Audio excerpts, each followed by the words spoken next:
کہ کیا یہ قرآن کریم کی تمام آیات کے اوپر کہ جہاں پر غفارہ کا مادہ استعمال ہوا ہے، کیا یہ معنی، یہ مفہوم جو ون لائن آنسر ہے، یہ اس پر پورا اترتا ہے کہ نہیں. لیکن انشاءاللہ تعالی آپ اس کو جب دیکھیں گے تو آپ کو پتہ چلے گا کہ غفارہ کا یہ معنی، اب اس کے لیے ہم دلیل دیں گے، ظاہر ہے دلیل دینا بہت ضروری ہے تاکہ آپ بہتر طریقے سے اس کو سمجھ سکیں اور جان سکیں. تو دیکھیے، غفارہ کے اندر جو سب سے خوبصورت چیز ہے وہ یہ ہے کہ وہ کسی چیز کی فراہمی یا کسی چیز کا مہیا ہونا آپ کو دکھائی دے گا. کسی چیز کی فراہمی یا کسی چیز کا مہیا ہونا جو ہے وہ آپ کو دکھائی دے گا. اچھا جی، اب غفرہ میں جب تحفظ ہمیں دکھائی دے رہا ہے تو اس کا مطلب ہے کہ نقصان سے بچایا جا رہا ہے. اب یہ نقصان سے بچاؤ بھی ہے، ٹھیک ہے جی، اس کے اندر تحفظ بھی ہے. اچھا جی، اب اس میں ایک انسان جو ہے وہ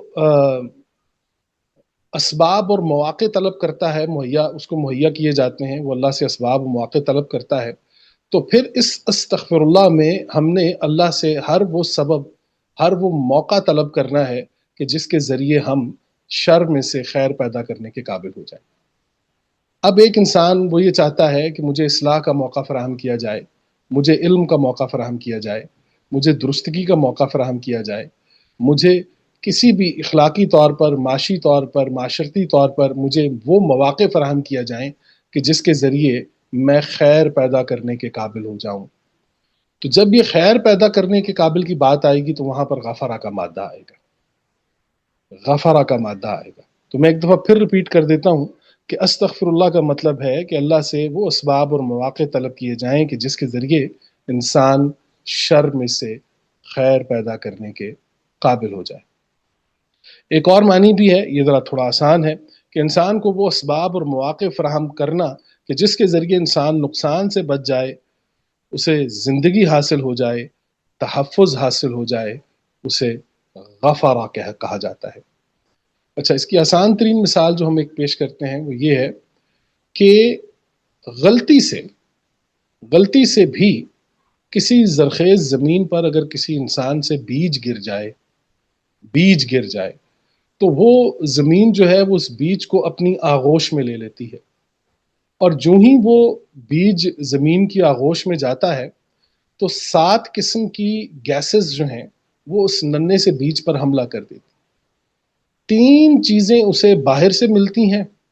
اور 7 چیزیں اسے زمین سے ملتی ہیں. 7 قسم کی گیسز اس پر حملہ کرتی ہیں اور 3 چیزیں خارج سے،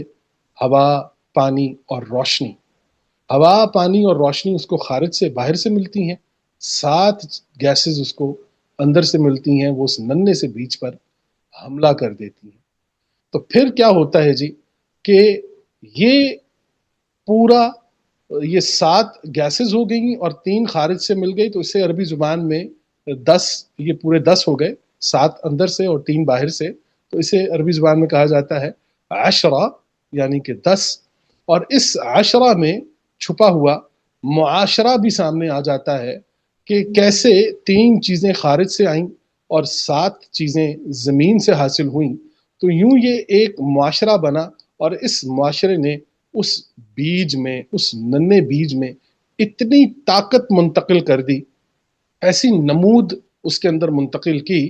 کہ وہ اس سخت زمین کا سینہ چیر کر باہر نکل آیا.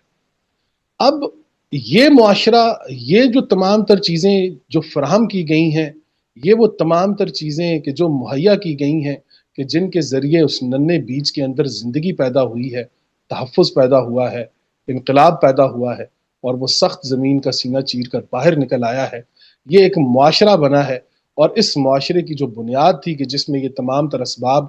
فراہم کیے گئے، مہیا کیے گئے، انہیں غفرہ کہا جاتا ہے.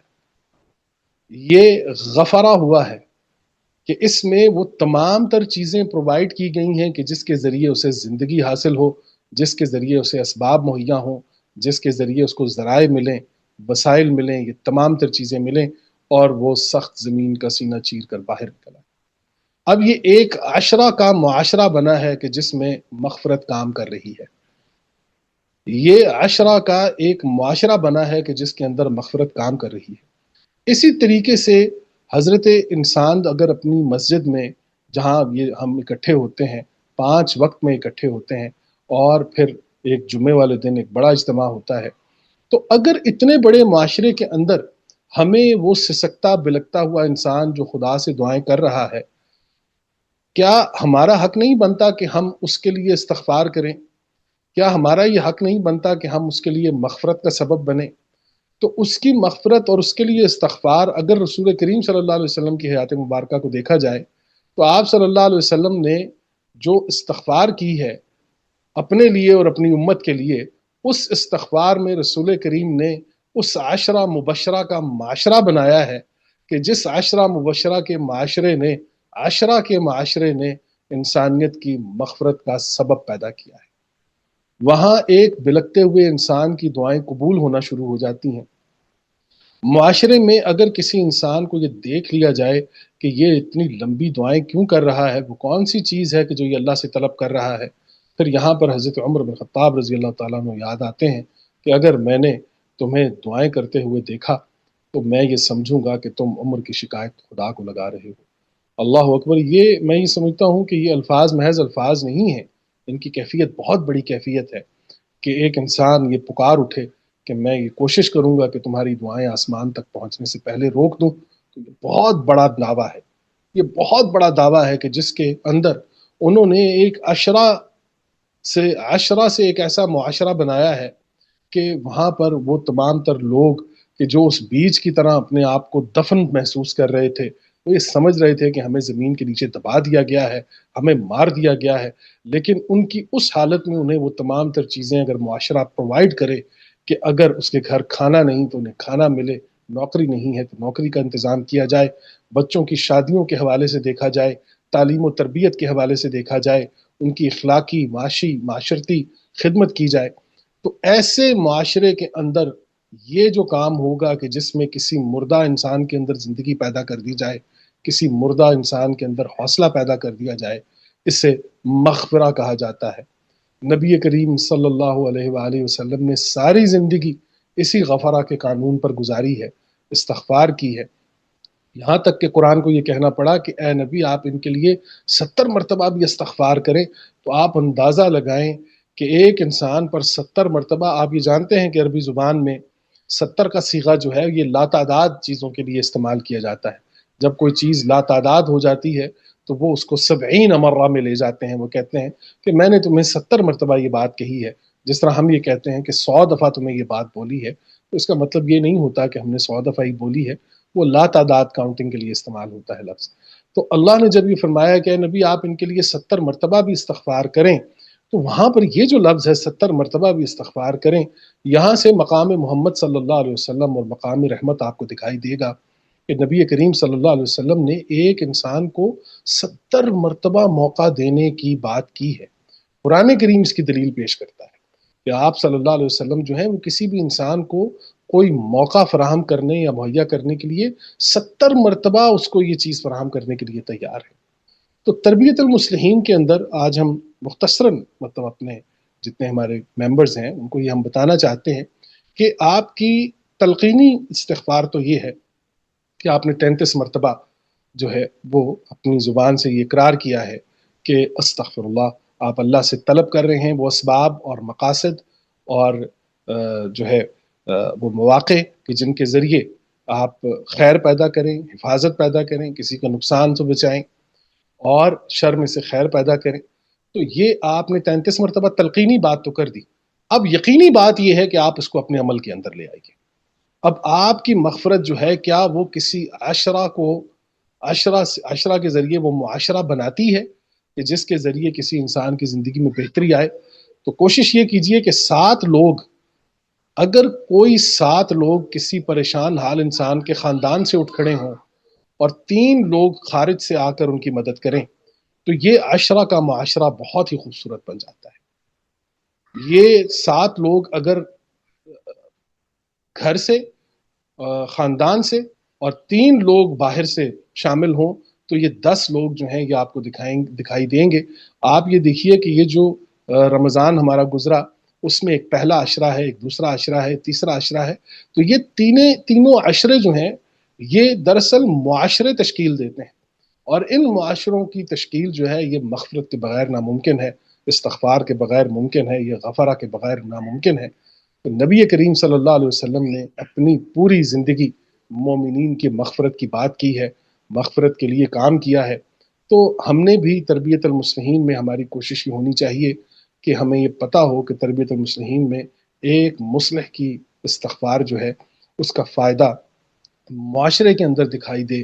ایک مردہ انسان کے اندر زندگی پھونک دی جائے، یہی استغفار ہے۔ نبی کریم صلی اللہ علیہ وسلم نے یہی مغفرت کی ہے۔ اللہ کا مطلوبہ مقصد بھی انشاءاللہ تعالی یہی ہے کہ مردہ انسانیت کے اندر زندگی پھونک دی جائے۔ رسول کریم صلی اللہ علیہ وسلم نے یہی کیا ہے۔ تو اس کے لیے اگر ہم سورہ نوح 70 کی آیت نمبر 10 نکال لیجئے تو ذرا ہمارے لیے آسانی ہو جائے گی، اور یہاں سے ہمیں معلوم ہوگا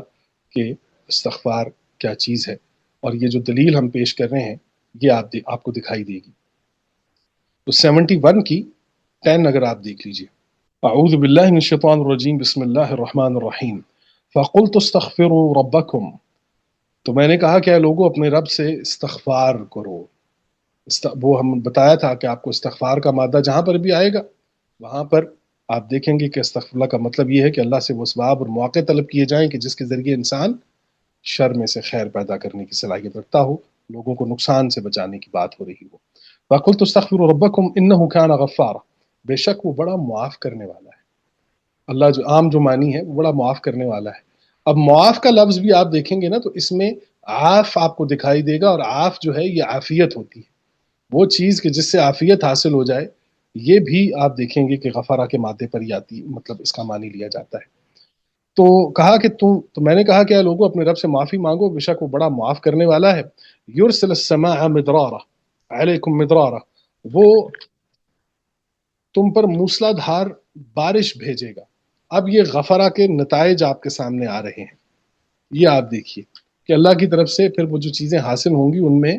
وہ آپ کی طرف بارش بھیجے گا، اور وہ بھی موسلا دھار۔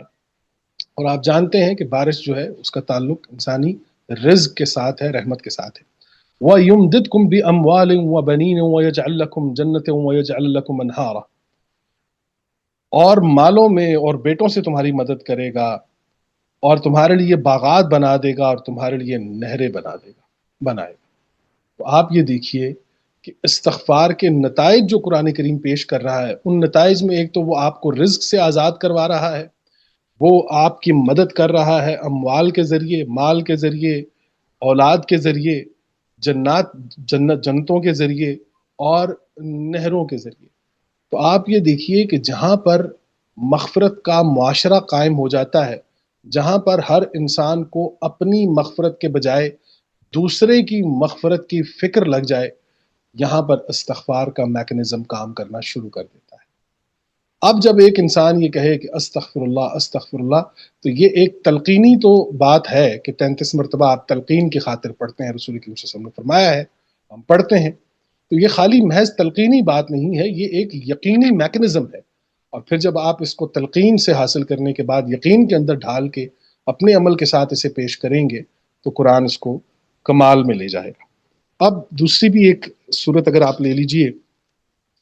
سورہ ہود آیت نمبر 52، سورہ ہود آیت نمبر 52،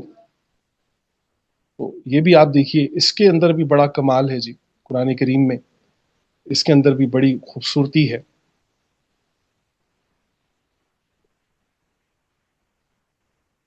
52 جی، اعوذ باللہ من الشیطان الرجیم، بسم اللہ الرحمن الرحیم، وَيَا قَوْمِ اسْتَغْفِرُوا رَبَّكُمْ ثُمَّ تُوبُوا إِلَيْهِ يُرْسِلِ السَّمَاءَ عَلَيْكُمْ مِدْرَارًا وَيَزِدْكُمْ قُوَّةً إِلَىٰ قُوَّتِكُمْ وَلَا تَتَوَلَّوْا مُجْرِمِينَ، اور اے میری قوم تم اپنے رب سے استغفار کرو اور اس کی بارگاہ میں لوٹو، رجوع کرو، توبہ کرو، وہ تم پر موسلا دھار بارش بھیجے گا اور تمہاری قوت کے ساتھ مزید قوت زیادہ کر دے گا، اور تم مجرم بن کر منہ نہ پھیرو۔ تو اب آپ یہ دیکھیے کہ اوپر کے دو لفظ وہ یا قوم استغفروا، اور نیچے کے آخری دو لفظ ولا تتولوا مجرمین، کہ بالکل آپ مجرموں کی طرح مت بن جائیے گا، اور اوپر یہ کہا جا رہا ہے کہ وہ یا قوم استغفروا آپ نے استغفار کرنا ہے. تو میں نے یہ عرض کیا تھا کہ جو مسلم ہے اس کا تضاد جو ہے وہ مجرم ہوتا ہے، ایک مسلم مجرم نہیں ہوتا. اور ایک مسلم جو ہوتا ہے جب وہ مومن کے درجے پر پہنچتا ہے تو پھر اس کے بعد وہ ایک ایسا معاشرہ تشکیل دیتا ہے کہ جس میں وہ شر سے خیر پیدا کرنے کی صلاحیت حاصل کر لیتا ہے. تو یہاں پر بھی آپ یہ دیکھیے کہ اللہ نے یہ فرمایا ہے کہ وہ زیادہ کر دے گا تمہاری قوت کو، وہ تمہاری قوت میں اپنی قوت شامل کر دے گا. تو یہاں پر بھی آپ دیکھیے کہ استغفر اللہ اپنے نتائج کے ساتھ سامنے آیا ہے. تو جہاں پر ایک اور بھی آیت، وہ ابھی فی الحال ذرا میں نے اس کو لکھا نہیں ہے لیکن عمومی طور پر معروف آیت ہے کہ ہم اس وقت تک کسی قوم کو جو ہے وہ تباہ نہیں کریں گے اگر اس میں مستغفرین موجود. یہ غالباً سورہ الانفال کی آیت نمبر 33 ہے، 8 کی 33 ہے سورہ الانفال کی. وہ بھی اگر آپ دیکھ لیجئے تو اس میں بھی ایک بڑا خوبصورت پیغام ہے. دیکھ لیتا ہوں جی. 33. اعوذ باللہ من الشیطان الرجیم، بسم اللہ الرحمن الرحیم. وما كان اللہ لیعذبهم وانت فیہم. اور اللہ کی یہ شان نہیں کہ انہیں عذاب دے جب تک کہ آپ صلی اللہ علیہ وسلم، آپ اے رسول، آپ ان میں موجود ہیں. وما كان اللہ معذبهم وهم يستغفرون. اور اللہ انہیں عذاب دینے والا نہیں جبکہ وہ یستغفرون استغفار کرنے والے ہوں. تو پتہ ہے کہ عذاب کو ٹالنے کا ایک ہی ذریعہ ہے، ایک ہی ذریعہ ہے، اور وہ ذریعہ یہ ہے کہ شر میں سے خیر پیدا کر لی جائے. وہ اسباب اور وہ مواقع اللہ سے طلب کر لیے جائیں کہ جن سے حفاظت ہو سکے، جن سے نقصانات سے بچا جا سکے. تو ہم نے اس پورے پروگرام میں کوشش یہ کی ہے کہ تربیت المصلحین میں ہمارے لیے ہماری استغفار بامقصد ہو، اس سے ہماری زندگی کا مقصد ہمیں سامنے دکھائی دے. تربیت المصلحین محض لفاظی کی حد تک محدود نہ رہے بلکہ یہ تلقینی سفر سے یقینی سفر کی طرف سفر کرے. اللہ پاک آپ تمام احباب کو اپنی رحمتوں میں، برکتوں میں محفوظ رکھے. آمین یا رب العالمین. السلام علیکم ورحمۃ اللہ وبرکاتہ. جی وعلیکم السلام، آمین. بہت شکریہ زبیر صاحب، آپ نے استغفار کا معنی اور کس طرح سے اللہ تعالیٰ اس کا نتائج کس طرح سے قرآن میں بتائے گئے ہیں وہ سیکھنا بھی بہت ضروری ہے، کیونکہ انہی نتائج سے ہمیں پتہ چلتا ہے کہ ہم نے استغفار صحیح طریقے سے کی کہ نہیں کی، اور ہم نے اپنے اسباب کا صحیح استعمال کیا کہ نہیں کیا، کہ جو اللہ تعالیٰ نے ہمیں اور موقع فراہم کیے ان میں سے ہم نے اس جو بھی غلطی کی یا جو بھی شر تھا اس کو ہم نے بدل کر خیر کی طرف چینج کیا کہ نہیں کیا. تو یہ ہم نے سیکھا، اور ساتھ ہی ہمارا جو مصلحین کے حوالے سے جو ہمارا ایک فرض بنتا ہے اپنی اصلاح کے حوالے سے، کہ استغفار کے ذریعے ہم اپنی حالت کو بہتر کریں، اپنے معاملات کو بہتر کریں، اور معاشرہ بنا کر اپنے آس پاس جتنے بھی لوگ ہیں ان کے ساتھ بھی ان کے بھی استغفار میں مدد کریں، تاکہ ایک پورے معاشرہ جو ہے وہ ترقی کی طرف بڑھ سکے اور بہتری کی طرف. جی بہت شکریہ. ممبرز میں سے اگر کوئی سوال پوچھنا چاہیں گے تو آپ اپنا مائک ان میوٹ کر کے بات کر لیجئے. ہاں جی، تو بس میں نے اپریشیٹ کرنا تھا کہ ماشاءاللہ بہت اچھا سیشن، اور استغفار کے بارے میں یہ میرے ذہن میں بہت لائک کنفیوژن سارٹ آف رہتی تھی. اور ایک دفعہ I believe once I have message, میں نے زبیر صاحب کو شاید یہ میسج بھی کیا تھا کہ بیکاز اٹ سم ٹائمز جب میں پرویز صاحب کو بھی پڑھتی رہی نا، تو جی میرے جی ذہن میں یہ لائک پہلے جیسے ہوتا تھا کہ میں خود بھی بیٹھ کے بہت استغفر اللہ کی تسبیح کرنا اور اس طرح نا. اور جب میں نے پرویز صاحب کو تھوڑا سا پڑھا، شاید صحیح نہیں پڑھ سکی یا میری جو تھوڑی بہت ناقص عقل، تو مجھے لگا کہ شاید زبان سے استغفار کرنے کا کوئی فائدہ ہی نہیں ہے نا، آپ کو پریکٹیکلی اپنے عمل میں اس کا اظہار نظر آنا چاہیے نا. تو وہ پھر میں تھوڑا سا اس چیز سے پھر سائڈ پر ہو گئی، لیکن بس یہ چیز مجھے اندر سے بہت پریشان بھی کرتی تھی کہ چلیں ٹھیک ہے، اگر لائک ٹھیک ہے عمل سے تو آپ نے کرنا ہی ہے، لیکن اگر آپ کی زبان لائک مطلب استغفار میں مصروف رہتی ہے اور آپ زبان سے بھی استغفار کرتے ہیں تو اس میں دیر از نو ہارم نا. تو پھر شاید میں نے زبیر صاحب کو میں نے میسج بھی کیا تھا اور انہوں نے پھر مجھے ایسے ہی رپلائی کیا تھا. تو وہ آج کا جو یہ سیشن تھا تو بہت زیادہ اس سے کلیئرٹی ملی ہمیں نا، مجھے بہت زیادہ کلیئرٹی ملی نا. تو آپ کا بہت شکریہ